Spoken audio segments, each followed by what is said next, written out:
నమస్తే, welcome to special discussion. నేను మౌనిక. పాకిస్తాన్లో ఆత్మాహుతి దాడి చోటు చేసుకుంది. క్వెటా ప్రాంతంలోని చమన్ పాటక్ రైల్వే స్టేషన్ సమీపంలో భారీ పేలుడు సంభవించింది. 24 మంది ప్రాణాలు కోల్పోగా 50 మందికి పైగా గాయపడ్డారు. దీంతో పెషావర్ వెళ్లే జాఫర్ ఎక్స్ప్రెస్ ను స్టేషన్లోనే నిలిపివేశారు అధికారులు. పేలుడు ఘటన తమ పనేనని బలోచ్ లిబరేషన్ ఆర్మీ ప్రకటించింది. క్వెటా కంటోన్మెంట్ నుంచి పాక్ దళాల సిబ్బందిని తీసుకువెళ్తున్న రైలును లక్ష్యంగా చేసుకున్నామని బిఎల్ఏ ప్రతినిధి జియాన్ బలోచ్ వెల్లడించారు.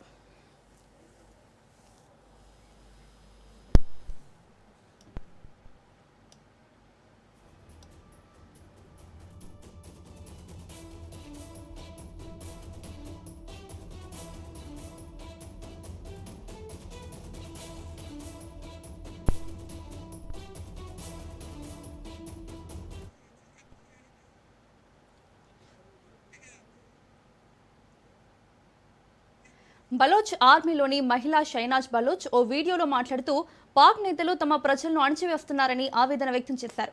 తమ సంస్కృతి, గుర్తింపు, హక్కులను కాలరాస్తున్నారని ఆమె ఆరోపించారు. అణచివేతకు గురైన ప్రతి బలోచ్ బిడ్డ మాతృభూమి విముక్తి కోసం ప్రాణాలను సైతం త్యాగం చేయడానికి సిద్ధంగా ఉన్నారని స్పష్టం చేసింది షైనాజ్.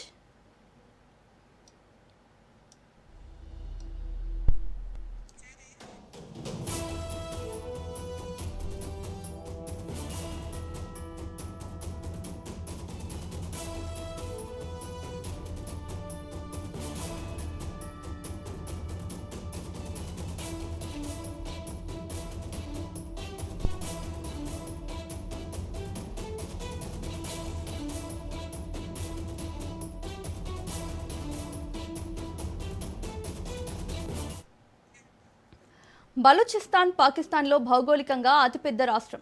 దేశ విస్తీర్ణంలో 46% భూభాగాన్ని కలిగిన ప్రాంతం. అయితే కొద్ది రోజులుగా అక్కడ అనేక ఆందోళనలు జరుగుతూనే ఉన్నాయి. అక్కడ షెహబాజ్ షరీఫ్ రాజ్యం నడవడం లేదు. అధికారులకు కంట్రోల్ లేదు. కొద్ది రోజులుగా బలూచిస్తాన్ ప్రావిన్స్లో నెత్తటి యుద్ధం ఏరలై పారుతుంది. మునీర్ సేనలు బలూచ్ తిరుగుబాటుదారుల మధ్య భీకర పోరు నడుస్తుంది. తుపాకుల మోత ఆగడం లేదు. బలూచ్ లిబరేషన్ ఆర్మీ, పాకిస్తాన్ ఆర్మీకి కొంతకాలంగా ఘర్షణ చెలరేగుతోంది. దీంతో పరిణామాలన్నింటినీ చూస్తే పాకిస్తాన్ నుంచి బలూచ్ వేరుపడబోతుందా, ఒక స్వతంత్ర దేశంగా అవతరించబోతుందా అనే ప్రశ్నలు వినిపిస్తున్నాయి.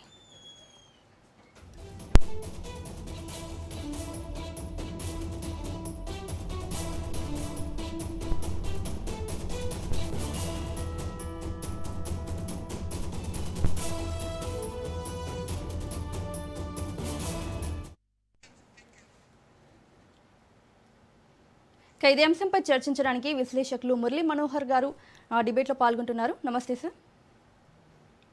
నమస్కారం. సో మురళీ మనోహర్ గారు, పాకిస్తాన్లోని క్వెట్టాలో రైలుపై ఆత్మాహుతి దాడి జరిగింది.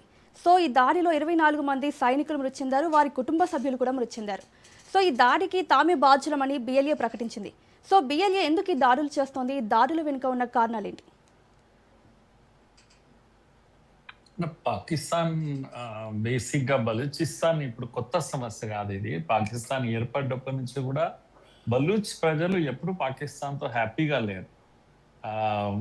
బలూచ్ ప్రజలు సాంస్కృతికంగా లేకపోతే చారిత్రాత్మకంగా కూడా ఎందుకో అక్కడున్న ప్రభుత్వంతో వాళ్ళు కలిసి ఉండలేకపోతున్నారు. విపరీతమైనటువంటి ఏమంటాం వాళ్ళపైన ఒత్తిడి, లేకపోతే వీళ్ళ యొక్క ఆర్మీ యొక్క అణచివేత చాలా విపరీతంగా ఉంటుంది వాళ్ళకి.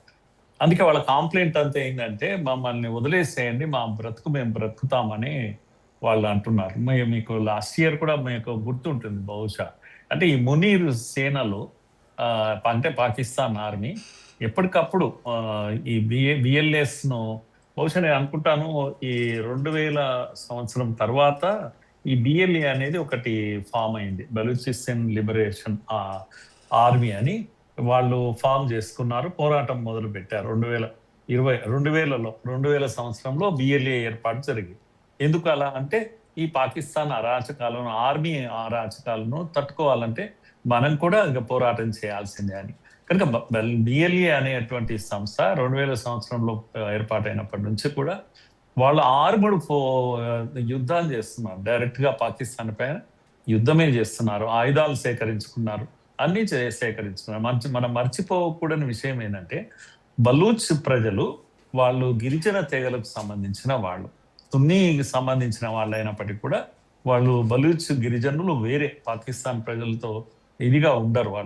వాళ్ళకి మొదటి నుంచి కూడా వివక్ష ఉంది పాకిస్తాన్. మనం బేసిక్ గా పాకిస్తాన్ మనం అర్థం చేసుకోవాలమ్మా. 4-5 ప్రొవిన్స్లు ఉంటాయి వాళ్ళకు.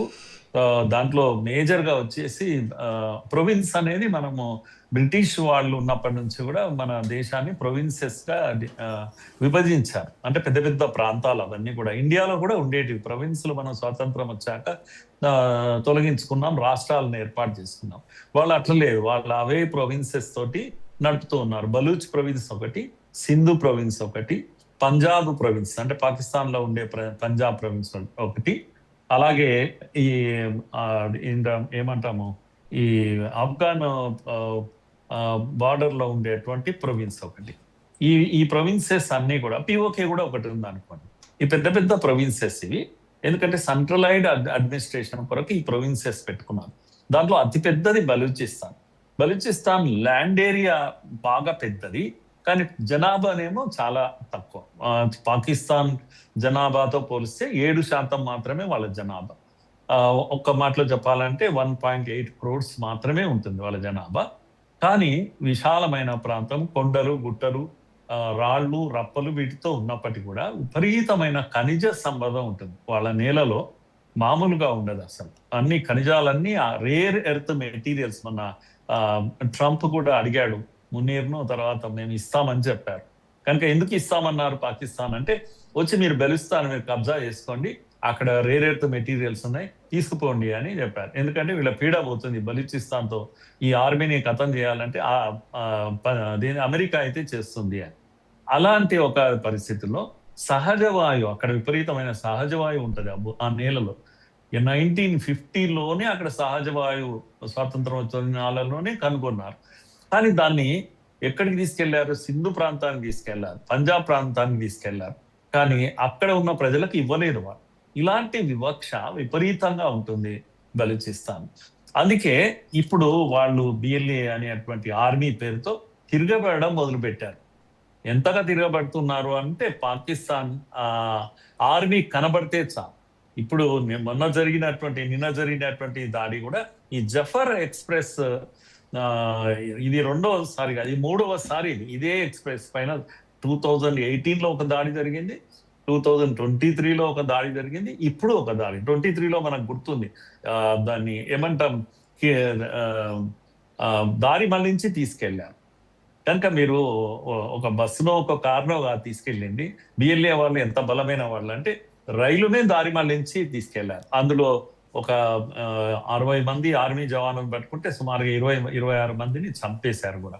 సో 300-400 మంది సామాన్య ప్రజలను కూడా నిర్బంధించారు వాళ్ళు. అంత బలంగా తయారైంది బిఎల్ఏ అనేది.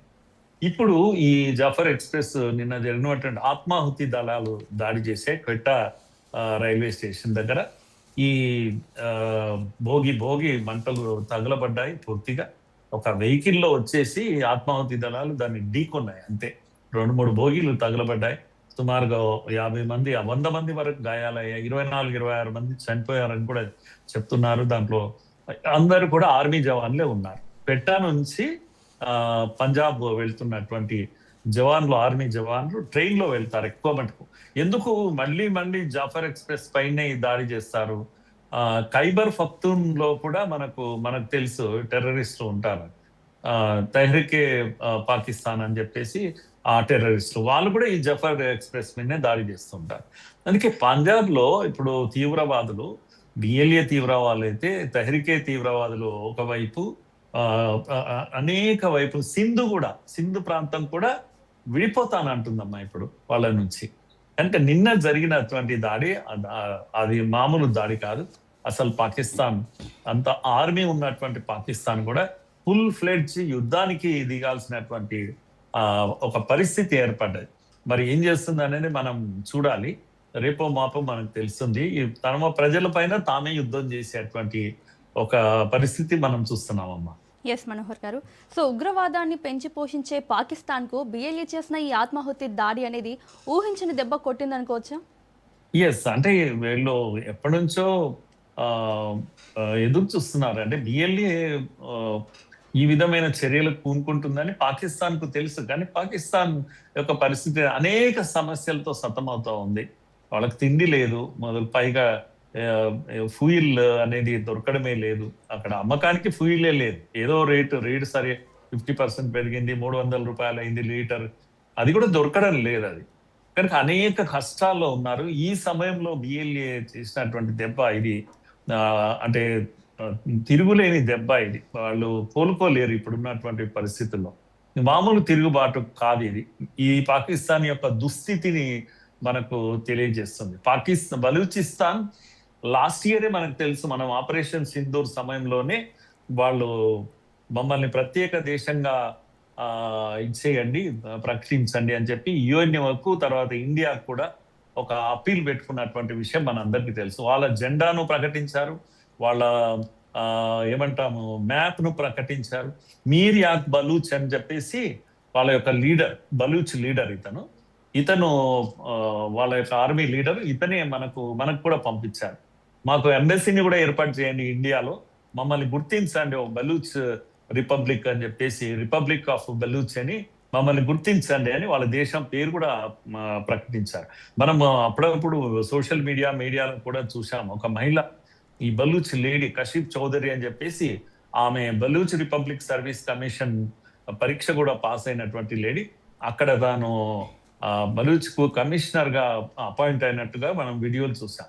అట్లా మెన్ ఉమెన్ తేడా లేదమ్మా. అక్కడ అందరూ కూడా ఆర్మీ, బలూచ్ లో ఒక ఆర్మీ దీంట్లో పనిచేస్తున్నారు.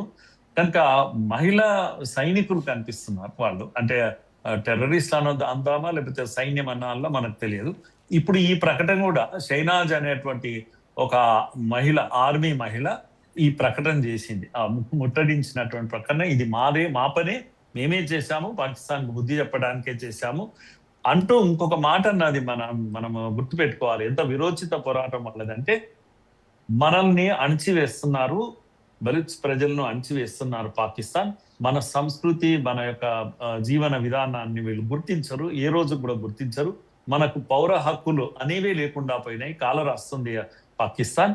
కనుక బలూచ్ బిడ్డల్లా తిరగబడండి, మాతృభూమి విముక్తి కోసం ప్రాణాలైనా అర్పిద్దాం అనేటువంటి ఒక ప్రకటన ఒక మహిళా ఆర్మీ జవాను ప్రకటించిందంటే మనం చూడొచ్చు. పాకిస్తాన్ ఇస్లామిక్ కంట్రీ, ఇస్లామిక్ దేశము, ఇస్లామిక్ ప్రజలు ఉంటారు అక్కడ.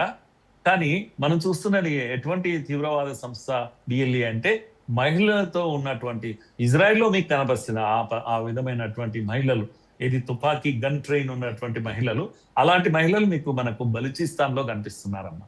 కనుక పాకిస్తాన్ కు నేను అనుకుంటాను ఇది ఒక ఏమంటాము, మూతోడ్ జవాబు అంటాము. ఇప్పట్లో కోలుకోలేనటువంటి ఒక పరిస్థితి పాకిస్తాన్. సో బలూచిస్తాన్ లో జరుగుతున్న ఈ ఉద్యమాన్ని మనం స్వాతంత్ర పోరాటంగా భావించవచ్చా? ఎస్, ఎందుకంటే అది నిజంగా కూడా వాళ్ళు అంటే స్వేచ్ఛ ఇలాంటివి ఏమీ లేనటువంటి అణిచివేతతో గురవుతున్నటువంటి ప్రజలు వాళ్ళు. కనుక మనము బలూచిస్తాన్ ను కాస్త సింపథెటిక్ గానే చూడాల్సి వస్తుందమ్మా. ఎందుకంటే వాళ్లకు సంస్కృతి, సభ్యతలు అన్నీ ఉన్నప్పటికీ కూడా వాళ్ళ డెవలప్మెంట్ లేదు అక్కడ. పాకిస్తాన్ అంటేనే మనం అర్థం చేసుకోవాలి పంజాబ్ అని. పాకిస్తాన్ లో నేను ఇంతకుముందు చెప్పినటువంటి ప్రొవిన్సెస్ 4 చెప్పాను. కనుక పంజాబ్ లో లాహోర్ వాళ్ళ కేంద్రం, క్యాపిటల్ ఇది. లాహోరే బలమైన సిటీ, పెద్ద సిటీ పంజాబ్ లో. కనుక పంజాబే పాకిస్తాన్ ఏలుతుంటుంది అని అందరూ చెప్తారు. ఎందుకంటే ఆర్మీ ఆఫీసర్స్ అందరు పంజాబ్ లో ఉంటారు, అలాగే ప్రజానాయకులు కూడా పంజాబ్ లో ఉంటారు. మిగతా ప్రొవిన్సెస్ కు పెద్ద వాల్యూ లేదు. సింధులో కరాచీ అనే నగరం ఉంటుంది, మనకు తెలుసు అది వ్యాపార కేంద్రం సింధు ఏమో. ఖైబర్ పఖ్తూన్ ఏమో కంప్లీట్ గా ఈ తాలిబాన్ లో ఉండేటువంటి ప్రాంతం. అది ఖైబర్ పఖ్తూన్ ప్రాంతాన్ని కంప్లీట్ గా ఇప్పటికీ ఆఫ్ఘనిస్తాన్ వాళ్ళు, తాలిబాన్లు ఇది మా ప్రాంతం అని కొట్లాడుతున్నారు అక్కడ. కనుక ఖైబర్ పఖ్తూన్ ప్రాంతంలో అక్కడ శాంతి లేదు, అక్కడ వాళ్ళు కూడా గొడవ పడుతున్నారు. ఇక బలూచిస్తాన్ నేను ఇంతకు ముందు చెప్పినట్టుగా సౌత్ వెస్ట్ ప్రాంతం, ఇది ఇరాన్ బార్డర్ గా ఉంటుంది.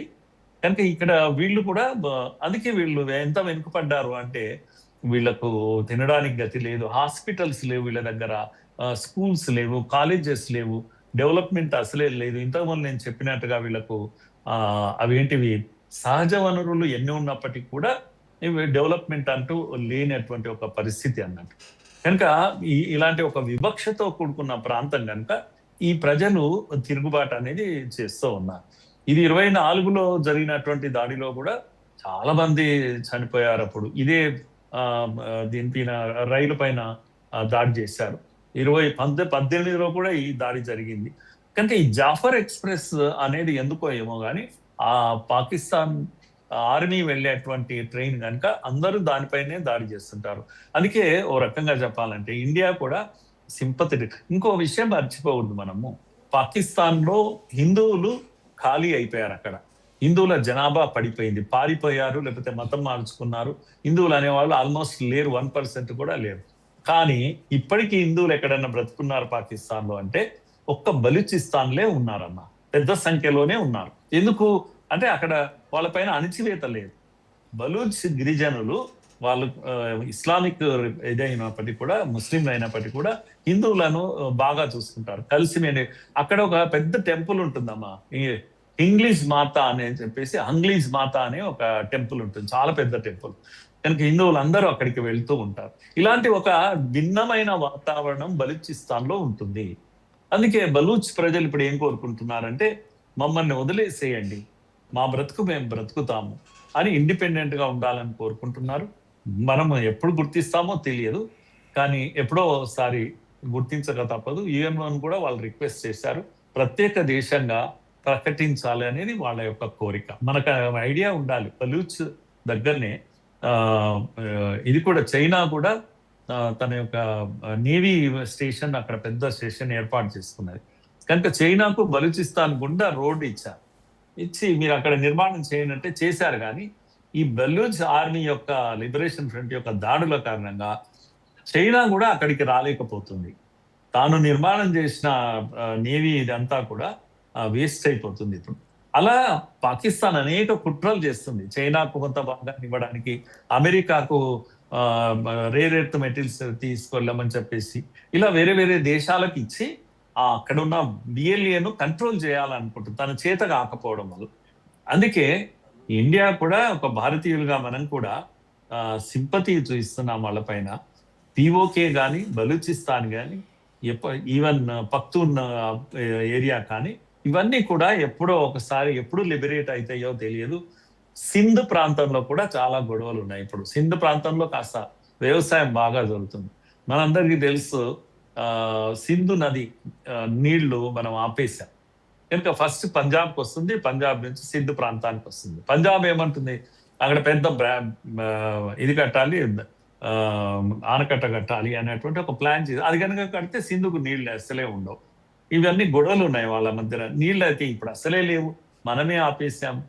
ఇలా పాకిస్తాన్ అనేక సమస్యల్లో ఉన్నటువంటి పరిస్థితుల్లో ఇప్పుడు ఈ రైలు పైన జరిగినటువంటి దాడి అవమానకరం. ఎందుకంటే ఆర్మీ జవాన్లు చనిపోయారు చాలా మంది.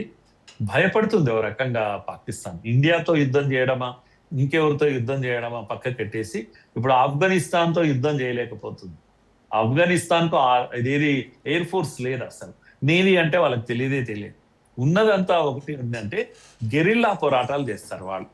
కనుక చాలా బలంగా ఉంటారు. మనకు తెలుసు, అమెరికానే ఎన్నో ఏళ్ళు 2 దశాబ్దాలు దాంట్లో ఆఫ్ఘనిస్తాన్ అంటి పెట్టుకొని ఉండి వీళ్ళని ఓడించలేక పారిపోయింది అక్కడి నుంచి అమెరికా.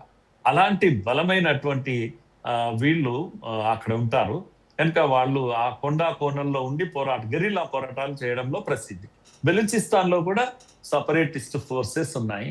ఇది పాకిస్తాన్ యొక్క చిత్రం. అందుకే నేను అనుకుంటాను, ఈ రోజు కాకపోతే ఇంకొక రోజు బలూచిస్తాన్ అనే ఒక దేశాన్ని, రిపబ్లిక్ ఆఫ్ బలూచిస్తాన్ మనం చూస్తామని అనుకుంటున్నాను నేను.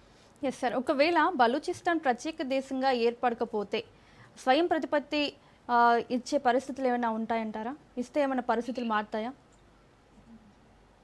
ఉండొచ్చు బహుశా. అంటే చర్చలకు పిలవాలి పాకిస్తాన్, వాళ్ళకు మీకు ఏం కావాలని అడగాలి. డెవలప్మెంట్ యొక్క అష్యూరెన్స్ కావాలి వాళ్ళకు కావాల్సింది ఏంటంటే అన్ని ప్రొవిన్సెస్ డెవలప్ అయినప్పుడు కొంతనన్నా, ఎక్కువ డెవలప్మెంట్ అంటే లేకపోయినా, పంజాబ్ అంత డెవలప్ కాకపోయినా సింధ్ ప్రాంతం అంతనన్నా కనీసం డెవలప్ కావాలి, అందరు కోరుకుంటారు వాళ్ళు. కనుక డెవలప్మెంట్ అష్యూరెన్సెస్ మీరు ఏమి ఇస్తారు? కొన్ని హాస్పిటల్స్ కడతారా, స్కూల్ కడతారా, ఇంకేం చేస్తారు, రోడ్లు వేస్తారా? ఇవన్నీ కూడా వాళ్ళకు ప్రామిసెస్ ఇస్తే గనక బహుశా నేను అనుకుంటాను వాళ్ళు కూడా దిగి రావచ్చు. ఎందుకంటే ఎన్ని రోజులు వాళ్ళు కూడా ప్రాణత్యాగం చేస్తారు. చాలా మంది చనిపోతున్నారు వాళ్ళు కూడా. ఫైటింగ్ అయితే చేస్తున్నారు. పాకిస్తాన్ ఆర్మీని భయపెట్టగలుగుతున్నారు. కానీ అట్ ది సేమ్ టైం వాళ్ళు కూడా ఎంతో ప్రాణ నష్టానికి గురవుతున్నటువంటి విషయం గనుక చర్చలంటే ఇంతవరకు ఎప్పుడు అటువంటి ప్రపోజల్ చేయలేదు పాకిస్తాన్. వాళ్ళకి గనుక అలాంటి మీరు చెప్పిన పద్ధతిలో కొద్దిగా ఆ ప్రత్యేకమైన ఇది గుర్తింపు ఇచ్చినా చాలు. ఒక కాంప్రమైజ్ అయ్యేటువంటి ఒక పరిస్థితి ఉంటుంది. సో అవకాశం ఉందంటారు. స్వయం ప్రతిపత్తి ఇస్తే మాత్రం ఈ పరిస్థితులు మారిపోయి దాడులు చేయకుండా ఉండే అవకాశం ఉందంటారు. ఒకవేళ బలూచిస్తాన్ నిజంగానే ఉంది కానీ చెప్పండి చెప్పండి. విశ్వాసం కావాలి కదమ్మా. ఇప్పుడు ఇంతవరకు అలాంటి మూవ్స్ ఏమీ చేయలేదు పాకిస్తాన్ వైపు నుంచి. ఒక బడ్జెట్ కేటాయిస్తాం, నేను ఇన్ని కోట్ల రూపాయలు 1000 కోట్లు బడ్జెట్ ప్రత్యేకంగా ఇస్తున్నాం, దీని డెవలప్మెంట్ కొరకు చేస్తాం అని చెప్పేసి అటువంటి అష్యూరెన్సెస్ ఏవి ఇవ్వనప్పుడు విశ్వాసం రాదు. ముందు ఏం చేయాలంటే బడ్జెట్ కేటాయించాలి, డెవలప్మెంట్ చూపించాలి, కొద్దిగా నిరుద్యోగ సమస్యను అడ్రస్ చేయాలి. అప్పుడున్న యూత్ వాళ్ళు కూడా ఉద్యోగాలు అవి దొరకడం వల్ల కొద్దిగా తగ్గే అవకాశం ఉంటాయి. ఒకేసారి రండి చర్చలు చెప్దాం మీకు, లేకపోతే మీకు ఈ స్వేచ్ఛని ఇస్తాం, స్వయం ప్రతిపత్తిని ఇస్తాం, దాన్ని నమ్మరు వాళ్ళు. ఇప్పుడు నమ్మే స్థితిలో అయితే లేరు, ఇప్పట్లో నమ్మరు. కనుక నమ్మకం కుదరడానికి పాకిస్తాన్ ఏమి ఇస్తుంది అనేదే దానిపైన ఆధారపడి ఉంటుంది. ఎస్ మనోహర్ గారు, ఇప్పుడు బలూచిస్తాన్ ప్రత్యేక దేశంగా ఏర్పడితే పాకిస్తాన్ కలిగే నష్టాలు ఏంటి? ఒకటి, ప్రత్యేక ప్రతిపత్తి ఇస్తే నేను అనుకుంటాను ఈ సహజ వాయువులు, సహజ వనరుల వినియోగము ఇవన్నిటి కూడా పాకిస్తాన్కు అంత లిబర్టీ ఉండదు. యాజ్ ఎ నేషన్ వాళ్ళు కూడా కాస్త బలంగా తయారవుతారు. వాళ్ళ దగ్గర తప్ప దేశంలో ఇంకెక్కడ అన్ని వనరులు లేవు. బంగారు, వెండి లాంటి వాటితో పాటు నేను చెప్పిన రేర్ ఎర్త్ మెటీరియల్ అనేది ఒక చైనాలోనే లభిస్తుంది. అలాంటి ప్రపంచం అంతా, అమెరికా కూడా రేర్ ఎర్త్ మెటీరియల్ లేక తహతహలాడుతుంది. అలాంటివి ఇక్కడ ఉన్నాయి కనుక ఇది ప్రపంచమే దాని దగ్గరికి వస్తుంది, బలూచిస్తాన్ దగ్గరికి. బలూచిస్తాన్ బలపడుతుంది. బలపడ్డాక మా మాట వింటుందా అనే ఒక భయం పాకిస్తాన్కు ఉంటుంది తప్పకుండా. సో ఆ అవకాశం ఉంది కనుక పాకిస్తాన్ ఇప్పట్లో ఇస్తుందా అలాంటి ప్రతిపత్తి అనేది ఇంతవరకు ఎందుకు మరి అటువంటి ప్రపోజల్ చేయలేదు అంటే మనుగడ కష్టం. ఎందుకంటే అక్కడి సహజ వనరులు దోచుకొని తింటుంది పాకిస్తాన్. కనుక బలూచిస్తాన్ లేకపోతే పాకిస్తాన్ బ్రతకడం కూడా కష్టమే. ఇలాంటి ఒక డిపెండెన్సీ ఉంది కనుక కష్టమైనటువంటి విషయం మీరు చెప్తున్నటువంటి ప్రపోజల్ చర్చలకే రాలేదు కదా ఇంతవరకు. ఎస్ మనోహర్ గారు, సో ఇప్పుడు రైల్వే ట్రాక్స్, సిగ్నలింగ్ వ్యవస్థ, సో ఇట్లాంటి ప్రాంతాల్లో భద్రతని పెంచడం కోసం శాశ్వత భద్రతా చర్యల్లో, ప్రోటోకాల్స్లో ఎట్లాంటి మార్పులు తీసుకువస్తే ఇట్లాంటి ఆత్మాహుతి దాడులు అనేవి జరగవంటారు? అంటే ఏదైనా బై ఫోర్స్ అనేది తిరుగుబాటు, ప్రజల తిరుగుబాటు ముందల నిలబడలేవు ఈ ఫోర్సెస్ అనేవి. అయినా సరే ఆర్మీ చాలా పెద్దది. పాకిస్తాన్ ఆర్మీ బలంగా ఉందమ్మా. ఎంత బలహీనమైన దేశమైనా, ఆర్థికంగా చితికిన దేశమైనా కూడా ఆర్మీ వరకు వస్తే అణ్వాయుధాలు కలిగిన దేశం కదా, మనతో సమానంగా అణ్వాయుధాలు కలిగిన దేశం పాకిస్తాన్. కనుక ఆర్మీ చాలా బలంగా ఉంది. అందుకే లొంగదీయడము బలూచిస్తాన్ను అంటే రక్తపాతం జరుగుతుంది, చాలా పెద్ద ఎత్తున ప్రాణ నష్టం జరుగుతుంది. ప్రపంచ దేశాలన్నీ కూడా దాంట్లో జోక్యం చేసుకునేటువంటి అవకాశం ఉంటుంది. తన ఆధీనంలోకి రావాలి అంటే మాత్రం చాలా పెద్దన నరమేధం జరగాల్సినటువంటి ఒక పరిస్థితి ఏర్పడుతుంది. ఎందుకంటే ప్రజలు యునైటెడ్గా ఉన్నారు బలూచిస్తాన్. ఒక్కరు కూడా ప్రభుత్వం ఏదైనా ఆపరేట్ చేస్తే ప్రభుత్వం వైపు నుంచి నిలబడే 10 మంది కూడా కనపడరు అక్కడ. మహిళలు, పిల్లలతో సహా అందరూ కూడా బలూచ్ నాయకుడి వెంట నిలబడ్డారు. కనుక నాయకత్వాన్ని గట్టిగా వాళ్ళు సమర్పిస్తున్నారు. మీరు ఆయన బవాజ్ ఎవరైతే ఉన్నారో ఆయన చాలా బలంగా ఉన్నాడు. బలూచ్ అని అంటారు ఆయన పేరు, మీర్ యాకూబ్ బలూచ్. ఆయన వెనకాల నిలబడ్డారు. కనుక పాకిస్తాన్ కనుక తన ఆధీనంలోకి తెచ్చుకోవాలంటే మాత్రం చాలా పెద్ద ఎత్తున తిరుగుబాటు వస్తుంది, రక్తపాతం జరుగుతుంది. అది పాకిస్తాన్కే సమస్య కూర్చుంటుంది. ఎందుకంటే ఒక బలూచిస్తాన్లో వచ్చిన తిరుగుబాటు ఒకటే కాదు కదా, ఇక్కడ సింధు ప్రాంతంలో తిరుగుబాట్లు ఉన్నాయి. అన్నిటినీ ఒక్కసారి అణచివేయడం కూడా చాలా కష్టమే అవుతుంది.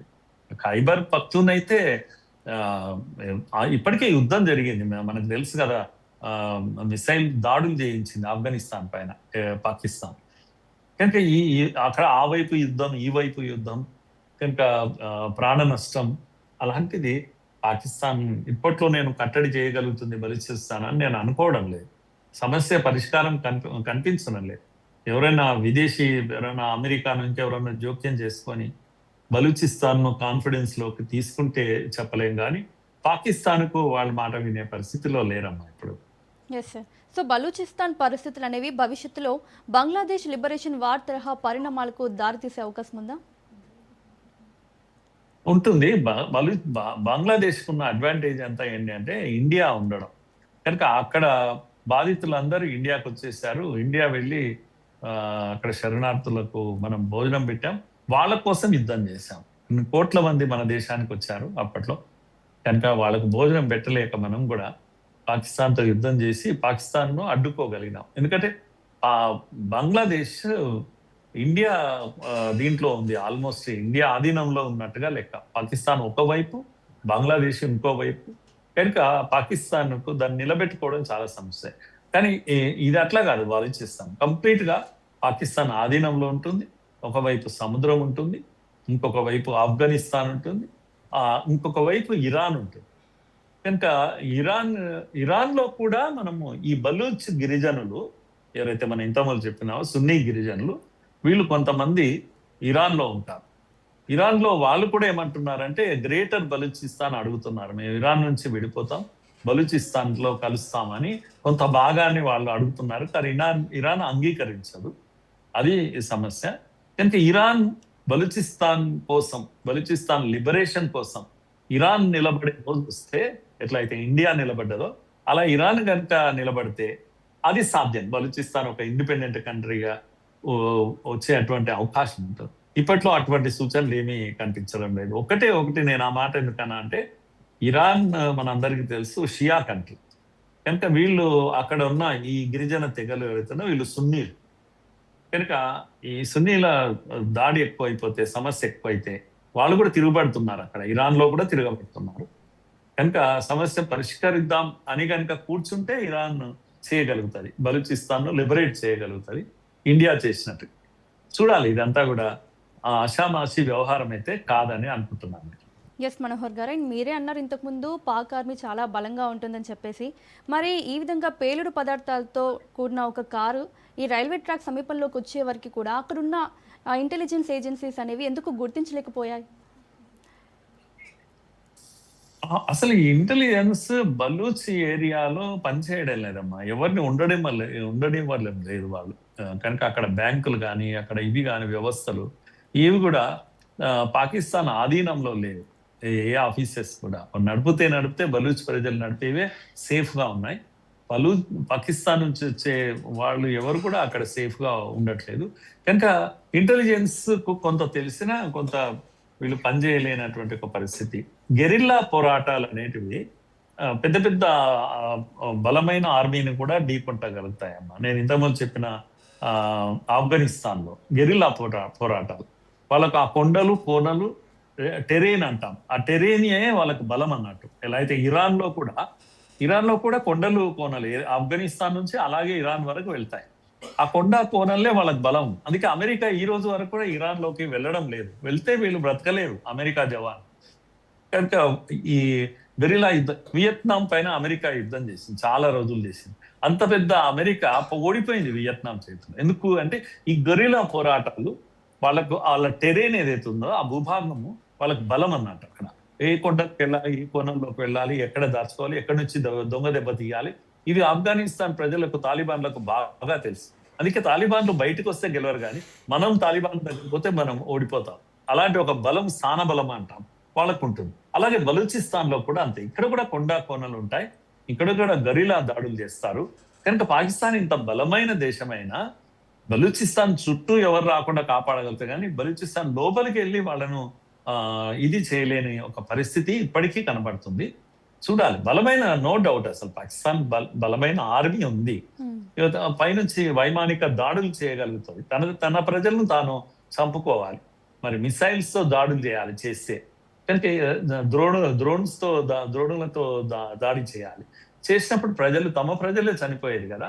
కనుక ఇలాంటి నేను చెప్పాను ఇంతకుముందు, రక్తపాతం చేస్తే తప్ప బలూచిస్తాన్ చేతిలోకి రాదు. కనుక ఎప్పుడు అటువంటి నిర్ణయం తీసుకుంటే మాత్రం దారుణాలు చూస్తాం మనం కళ్ళతో. ఓకే మనోహర్ గారు, చర్చలో పాల్గొనేందుకు thank you so much sir. So ఇది వాళ్ళ స్పెషల్ డిస్కషన్. చూస్తూనే ఉండండి రాజ్ న్యూస్.